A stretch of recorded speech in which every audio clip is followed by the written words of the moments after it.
বিসমিল্লাহির রহমানির রহিম। Hello my dear student, আসসালামু আলাইকুম। তোমাদের সকলকে অনেক অনেক প্রীতি ও শুভেচ্ছা জানিয়ে শুরু করছি আজকের আলোচনা। আমার আজকের আলোচনায় থাকছে এসএসসি রসায়ন অধ্যায় 11 খনিজ সম্পদ জীবাশ্ম। এই অধ্যায়ের কতিপয় গুরুত্বপূর্ণ এমসিকিউ ব্যাখ্যাসহ আমি আজকে আলোচনা করব এবং আমার আজকের এই আলোচনা লেকচার 5-এ অবস্থান করছে। এই লেকচার 5-এ আমি 6টি এমসিকিউ নিয়ে আজকে আলোচনা করব। চলো আর কথা না বাড়িয়ে আমি আমার আলোচনায় প্রবেশ করি। এখন আমি তোমাদেরকে বোর্ডে নিয়ে যাচ্ছি। দেখো বোর্ডে আমি লিখে রেখেছি এসএসসি রসায়ন অধ্যায় 11 খনিজ সম্পদ জীবাশ্ম ব্যাখ্যাসহ কতিপয় গুরুত্বপূর্ণ এমসিকিউ লেকচার 5। আমাদের প্রথম এমসিকিউটি দেখো, নিম্নের কোনটি বিষাক্ত পদার্থ? দেখো তুমি কিন্তু পদার্থ দেখে বুঝতে পারবে না বিষাক্ত পদার্থ, এটা রিসার্চ করে বের করা হয়েছে। আবার এমন নয় যে বিষাক্ত পদার্থ খেয়ে দেখি, কারণ খেয়ে দেখলে দেখা যাবে ওই স্টুডেন্ট মারা যাচ্ছে, তাহলে কি খেয়ে টেস্ট করা যাবে? যাবে না। এটা রিসার্চ করে আগেই দেখা হয়েছে এটা বিষাক্ত। এখন আমাদের পরে পরে জানতে হবে যে কোনটা বিষাক্ত। যেমন নিম্নের কোনটি বিষাক্ত পদার্থ? দেখো ইথানোয়িক অ্যাসিড, মিথানল, তারপরে এটা হচ্ছে ইথানল, আর এটা হচ্ছে সোডিয়াম বেনজয়েট। এবার তোমাদেরকে বলি, ইথানোয়িক অ্যাসিড হচ্ছে জৈব অ্যাসিড। কোনো জৈব অ্যাসিড খেলে মানুষ মারা যায় না, এটা বিষাক্ত নয়। ইথানোয়িক অ্যাসিড বিষাক্ত নয়। এবার মিথানল, দেখো হচ্ছে মিথানল। মিথানল খুবই বিষাক্ত পদার্থ, মিথানল খেলে মানুষ মারা যায়। মিথানল বিষাক্ত পদার্থ, মনে রাখবে। মিথানল CH3OH মিথানল বিষাক্ত পদার্থ, এটাই বিষাক্ত পদার্থ এটা। এবার এগুলোর কথা বলি, এটা হচ্ছে দেখো গতে আছে CH3CH2OH ইথানল। ইথানল খেলে সে এলোমেলো কথা বলে, মদের মধ্যে ইথানল থাকে, কিন্তু ইথানল খেলে মানুষ মারা যায় না। ইথানল বিষাক্ত পদার্থ নয় ইথানল। এরপর দেখো সোডিয়াম বেনজয়েট, এটা প্রিজারভেটিভ হিসেবে ব্যবহার করা হয়। সোডিয়াম বেনজয়েট বিষাক্ত পদার্থ নয়। তাহলে কি হলো? বিষাক্ত পদার্থ এখানে একটি, সেটা হচ্ছে মিথানল। আমি আবারও বলছি, বিষাক্ত পদার্থ হচ্ছে মিথানল। তাহলে আমাদের 1 নাম্বার এমসিকিউ কমপ্লিট। এবার দেখো 2 নাম্বার, অ্যামাইনো অ্যাসিডের পলিমার কোনটি? লক্ষ্য করে তোমরা জানো মনোমারগুলো যুক্ত হয়ে, অসংখ্য মনোমার যুক্ত হয়ে পলিমার তৈরি করে। এখন এখানে যে বলেছে যে অ্যামাইনো অ্যাসিডের পলিমার কোনটি, জানো অ্যামাইনো অ্যাসিড হচ্ছে একটি মনোমার। তো এই মনোমারগুলো একত্র হয়ে যে পলিমারটি গঠন করে সেটা হচ্ছে প্রোটিন। প্রোটিনের মনোমার হচ্ছে অ্যামাইনো অ্যাসিড, আর অ্যামাইনো অ্যাসিডের পলিমার হচ্ছে প্রোটিন। আমি আবারও বলছি, অ্যামাইনো অ্যাসিডের পলিমার হচ্ছে প্রোটিন। তাহলে অ্যান্সার দেখো, অ্যামাইনো অ্যাসিডের পলিমার কোনটি? প্রোটিন। দেখো অ্যামাইনো অ্যাসিডের পলিমার কোনটি? প্রোটিন। স্টার্চ নয়, কার্বোহাইড্রেট নয়, এস্টার নয়, এগুলো বাদ। তাহলে কোনটা? অ্যামাইনো অ্যাসিডের পলিমার কোনটি? প্রোটিন। এই যে আমি এমসিকিউগুলো বলছি, তোমরা দেখবে তোমাদের অধ্যায় 11-র মধ্যে যদি তোমরা প্রতিটি লাইন বাই লাইন পড়ে যাও, দেখবে ওই লাইনগুলোর মধ্যে এই এমসিকিউগুলো রয়েছে। তাহলে কি হচ্ছে? অ্যামাইনো অ্যাসিডের পলিমার কোনটি? প্রোটিন। তাহলে 2 নাম্বার আমাদের কমপ্লিট। এবার 3 দেখো, প্লাস্টিকস শব্দের অর্থ কী? এটা একটা গ্রিক শব্দ। প্লাস্টিকস শব্দটি গ্রিক শব্দ থেকে আসছে। এখন এটি একটি গ্রিক শব্দ, কিন্তু এটার অর্থ হচ্ছে গলানো সম্ভব। দেখো তোমরা যদি 11 নম্বর অধ্যায়টি রিডিং পড়ো, দেখতে পাবে সেখানে লেখা আছে প্লাস্টিকস শব্দের অর্থ কী। এটার অর্থ হচ্ছে গলানো সম্ভব। দেখো এই প্লাস্টিকস শব্দের অর্থ কী? গলানো সম্ভব। লেখা আছে পোড়ানো সম্ভব, লেখা আছে বাঁকানো সম্ভব, আর লেখা আছে কোনোটি না। অ্যাকচুয়ালি এটা হচ্ছে গলানো সম্ভব। দেখো 3 হচ্ছে প্লাস্টিকস শব্দের অর্থ কী? এটার অ্যান্সার হচ্ছে গলানো সম্ভব। মনে রাখো কিন্তু প্লাস্টিকস শব্দের অর্থ কী? গলানো সম্ভব। গলানো সম্ভব। তাহলে আমরা 3 নাম্বার এমসিকিউ কমপ্লিট করে ফেললাম। প্লাস্টিকস শব্দের অর্থ কী? গলানো সম্ভব। মুছে ফেলবো, এই 3টি এমসিকিউ মুছে ফেলবো। তাহলে এখানে জায়গা হলে এগুলো আমি বুঝাতে পারবো। মুছে ফেললাম, আশা করি তোমরা দেখে নিয়েছো। মুছে ফেললাম।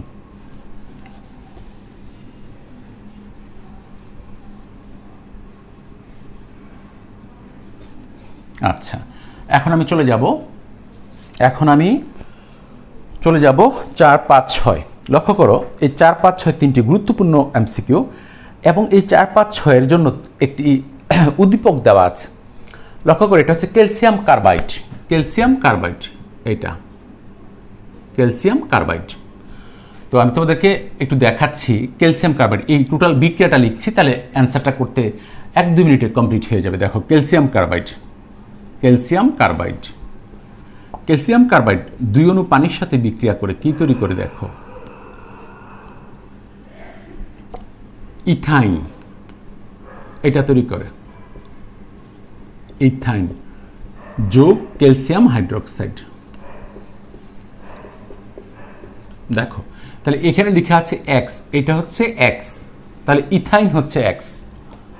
এরপর এখানে এক্স লিখেছে, দেখো H C triple bond C, তোমরা কিন্তু এই রিঅ্যাকশন পড়েছ, অধ্যায় 11-র মধ্যে পড়েছ। প্লাস পানি, প্লাস পানি। লক্ষ্য করো কী কী দিতে হবে?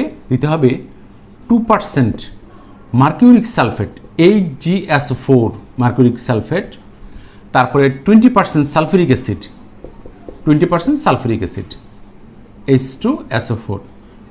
জানো 2% মার্কিউরিক সালফেট এবং 20% সালফিউরিক অ্যাসিডের উপস্থিতিতে ইথাইন পানির সাথে বিক্রিয়া করে, ইথাইন পানির সাথে বিক্রিয়া করে ইথানল তৈরি করে, এরকম তৈরি করে। দেখো CH3CHO, এভাবে মনে রাখতে পারো। লক্ষ্য করো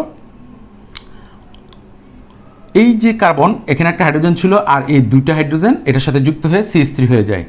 এখানে 2টা বন্ধন ভেঙে যায়, একটা বন্ধন থাকে, এখানে CH আছে আর একটা অক্সিজেন CHO, এটার নাম ইথানল, ইথানল, ইথানল। আর এটা কিন্তু ইথাইন, এটা ইথাইন। তাহলে এক্স হচ্ছে ইথাইন। দেখো এক্স হচ্ছে ইথাইন, ইথাইন তো 2% মার্কিউরিক সালফেট 20% সালফিউরিক অ্যাসিডের উপস্থিতিতে পানির সাথে বিক্রিয়া করে ইথানল উৎপন্ন করেছে। ওয়াই হচ্ছে ইথানল, দেখো এটা ওয়াই, এটা ওয়াই। এরপরে রিঅ্যাকশন দেখো ওয়াই, এই যে ওয়াই অক্সিজেনের সাথে বিক্রিয়া করছে, ওয়াই হচ্ছে এটা CH3CHO যোগ অক্সিজেন, অক্সিজেনের সাথে বিক্রিয়া করবে কিসের উপস্থিতিতে? দেখো manganese 2+, manganese 2+ ion. Actually manganese 2+ ion একটি যৌগের মধ্যে থাকবে যে যৌগটির নাম ম্যাঙ্গানাস এসিটেট, ওইটা প্রভাবক হিসেবে দেওয়া হয় ম্যাঙ্গানাস এসিটেট। ম্যাঙ্গানাস এসিটেটের মধ্যে ম্যাঙ্গানিজ 2+ থাকে। এরপরে এখানে লাগবে তাপমাত্রা হচ্ছে 60 ডিগ্রি সেন্টিগ্রেড, 60 ডিগ্রি সেন্টিগ্রেড। তাপ দিলে এটা হয়ে যাবে, দেখো CH3 bond COOH, ethanoic acid, এবং এটাই হচ্ছে জেড। লক্ষ্য করো ইথানোয়িক অ্যাসিড, ইথানোয়িক অ্যাসিড। তাহলে দেখো টোটাল রিঅ্যাকশনটা আমরা লিখলাম কি? ক্যালসিয়াম কার্বাইড পানির সাথে বিক্রিয়া করে ইথাইন উৎপন্ন করে, এক্স হচ্ছে ইথাইন, এই যে ethyne, ethyne, ethyne 2% mercuric sulphate ও 20% সালফিউরিকের সাথে বিক্রিয়া করে পানির সাথে ইথানল উৎপন্ন করে, তাহলে ওয়াই হচ্ছে ইথানল। এই ইথানল দেখো, এই ইথানল ম্যাঙ্গানাস অ্যাসিটেটের উপস্থিতিতে, ম্যাঙ্গানাস অ্যাসিটেটের উপস্থিতিতে 60 ডিগ্রি সেন্টিগ্রেড তাপমাত্রায় বায়ুর অক্সিজেনের সাথে বিক্রিয়া করে ইথানোয়িক অ্যাসিড জেড উৎপন্ন করে। আলহামদুলিল্লাহ। এবার আসো, এবার প্রশ্নগুলোর উত্তর দিচ্ছি। 4 এক্স যৌগটি হলো, এই যে এক্স যৌগটি কোনটা? এক্স যৌগটা হচ্ছে এটা, এটা একটা অসম্পৃক্ত হাইড্রোকার্বন। দেখো ক বলছে সম্পৃক্ত হাইড্রোকার্বন, ভুল, কারণ সম্পৃক্ত হলে কার্বন কার্বন একক বন্ধন থাকবে। খ অসম্পৃক্ত হাইড্রোকার্বন, গ হচ্ছে অ্যালকোহল, ঘ হচ্ছে অ্যালকিন, তাহলে বুঝতেই পারছি অসম্পৃক্ত হাইড্রোকার্বন খ। 4 নম্বর হচ্ছে খ, কারণ এটা একটা অসম্পৃক্ত হাইড্রোকার্বন। কেন? কার্বন কার্বন ত্রিবন্ধন রয়েছে, তাহলে 4-এর খ কমপ্লিট। এবার দেখো 5 বলছে ওয়াই যৌগটিতে হাইড্রোজেনের শতকরা পরিমাণ কত? তাহলে ওয়াই যৌগটা হচ্ছে এইটা, ওয়াই যৌগ, দেখো ওয়াই যৌগ ইথানল CH3CHO, ওয়াই যৌগটা হচ্ছে CH3CHO।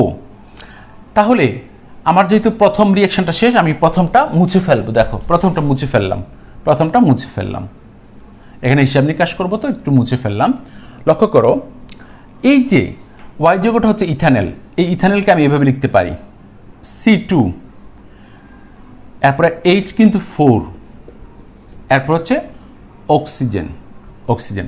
তাহলে দেখো কি হয়, এখানে এখানে আণবিক ভর লিখছি। লক্ষ্য করো আণবিক ভর এইভাবে হবে 12 × 2 প্লাস 1 × 4 প্লাস 16, কারণ অক্সিজেন পারমাণবিক ভর 16 তাহলে 12 দুগুণে 24 যোগ 4 যোগ 16, 16 4 20 আর 24 44, এই যে 44 হলো। তাহলে দেখো এই যে যৌগটা ইথানেল যৌগের আণবিক ভর হচ্ছে 44। এখন বলছে যে হাইড্রোজেনের শতকরা পরিমাণ বের করতে। এটা তো ইজি ব্যাপার। কিভাবে? হাইড্রোজেন আছে 4টা হাইড্রোজেন মানে 4, তো 44 ভাগের মধ্যে এটা আছে 4 ভাগ, তাহলে 100 ভাগের মধ্যে কত? এটা শতকরা পরিমাণ হবে এইভাবে।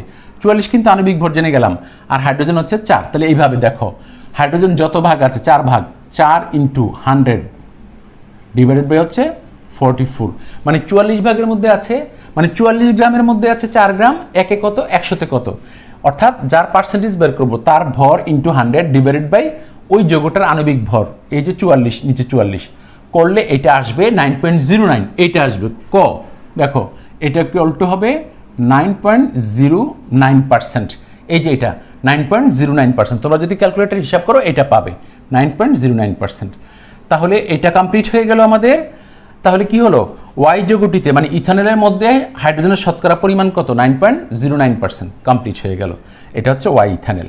এবার বলছে উদ্দীপকের যৌগ এক্স ওয়াই জেড এর ক্ষেত্রে লক্ষ্য করো, এক্স যৌগটা ছিল ইথাইন, এটা ছিল H C triple bond C, এই যে এটা ছিল।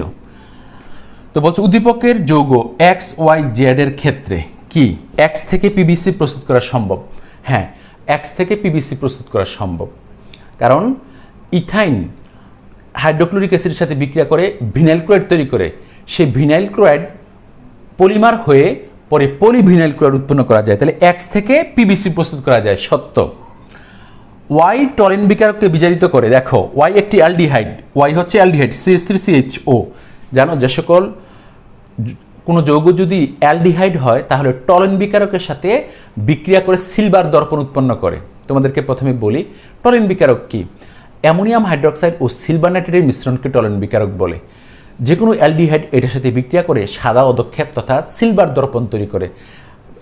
আলোতে রাখলে এটা চিকচিক করে, টেস্ট টিউবের গায়ে চিকচিককে বালির মতো মনে হয়, এই জন্য এটাকে দর্পণের সাথে তুলনা করা হয়েছে, সিলভার দর্পণ।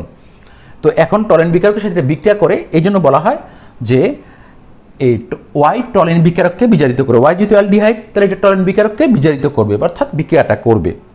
এরপরে 3, জেডের জলীয় দ্রবণ আচার সংরক্ষণ করে। তোমরা জানো জেড হচ্ছে ইথানোয়িক অ্যাসিড, এই যে CH3COOH ইথানোয়িক অ্যাসিড, এই যে বিক্রিয়ার মাধ্যমে আমরা ইথানোয়িক অ্যাসিড পেয়েছি। CH3COOH ইথানোয়িক অ্যাসিড ভিনেগারের মধ্যে থাকে। ইথানোয়িক অ্যাসিডের 6 থেকে 10% জলীয় দ্রবণকে ভিনেগার বলে। আচার সংরক্ষণ এটা ব্যবহার করা হয়। তাহলে দেখো জেডের জলীয় দ্রবণ আচার সংরক্ষণ করে। অ্যান্সার হচ্ছে 1 2 3। লক্ষ্য করো অ্যান্সার 1 সত্য, 2 সত্য, 3 সত্য, অর্থাৎ অ্যান্সার হচ্ছে 1 2 3। যদি এটা ঘয়ের মধ্যে থাকতো তাহলে 1 2 3, যেটার মধ্যেই থাকুক এটা 1 2 3। এই যে অ্যান্সার আমি লিখে দিয়েছি 1 2 3। তাহলে আলহামদুলিল্লাহ, তাহলে আমাদের 6টি MCQ কমপ্লিট হলো, 6টি MCQ কমপ্লিট হলো। তাহলে অধ্যায় 11 এর আমরা আজকে 6টি MCQ কমপ্লিট করলাম। আমরা আরও কয়েকটি MCQর ক্লাস নেব। সেই ক্লাসগুলোতে আরও যদি আমরা কিছু সংখ্যক MCQ পড়ি তাহলে অধ্যায় 11 থেকে যে কোনো MCQ আসুক না কেন পরীক্ষায় আমরা অ্যান্সার করতে পারবো। তাহলে আজকে এই পর্যন্তই থাকবে। ইনশাল্লাহ পরবর্তী ক্লাসে আমি আরও গুরুত্বপূর্ণ MCQ নিয়ে তোমাদের সামনে উপস্থিত হব।